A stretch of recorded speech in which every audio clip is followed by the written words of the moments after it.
I recently saw some video of the director of the CDC, Dr. Rochelle Walensky, talking about the current state of the pandemic and where she thinks it might be going. And it's dark. Take a look at this.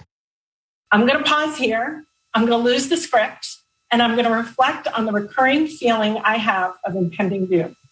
We have so much to look forward to, so much promise and potential of where we are, and so much reason for hope.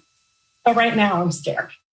The CDC director saying that there's a lot of reasons for hope, but she also sees people's changing behavior. She sees the case count starting to creep up, and she says she feels this sort of deep sense of dread about where we might be going from here. And we can see the numbers. According to the New York Times, the 7-day average of new virus cases as of Sunday was at about 63,000, a level comparable to late October's average. It was up from 54,000 a day 2 weeks earlier, an increase of more than 16%. And I remember how October and November went. We could potentially be moving into another phase of that. And what do you know? It's a few weeks after a bunch of states started reopening again because the pandemic's done. We don't have to worry about it.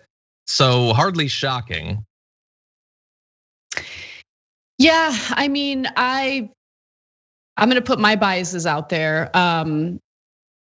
I knew that this was likely, and I've been intentionally avoiding the story because, look, the fatigue is real. And for people who have actually been following all the rules and doing everything they were supposed to do, and I'm included in that group of people, it's kind of gotten to a point where we're entering, like we're in spring already, right? We're about to enter summer, and it's like we already lost all of that. And I'm just speaking for myself. We already lost all of that, like after following all the rules, and the idea of losing it again, another year of having to stay indoors.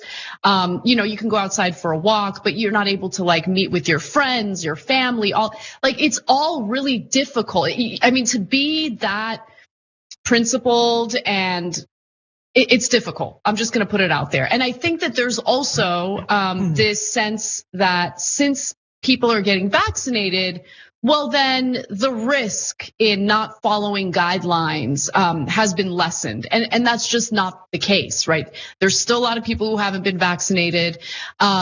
We still have to be vigilant. We've got to be careful. And the other thing that everyone needs to take into consideration when they feel like being a little more laxed with the guidelines is that the reason why we're seeing variants of the virus is because the virus mutates. And my fear is we're gonna see mutations that are not responsive to the vaccines that we have. And that would be a disaster. Yeah. Exactly. Yeah, so so far we gotta be careful. Exactly. So far we don't see that, but yeah. And it would be a great way of avoiding that is if everybody's responsible and we don't, because it needs to continue to spread and multiply and grow and reproduce. That allows it to mutate. If we can just stop that, we don't have to have the variants we have right now. If we had actually taken it seriously last year, we produced this with our irresponsibility. I want to give you just a little bit more from Dr. Walensky.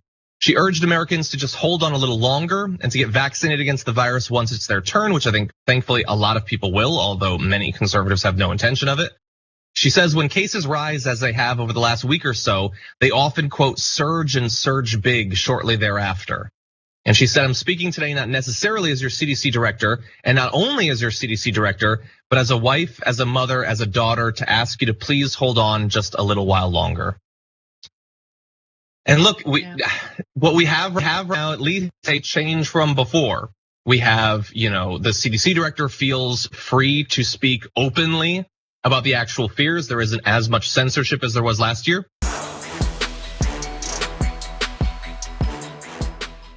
For more political news breakdowns, interviews, stories of activism, and me trying my hardest to care about the occasional big celebrity news story, subscribe to our YouTube channel at youtube.com/The Damage Report. And you can ring the bell wherever it is so you don't miss anything.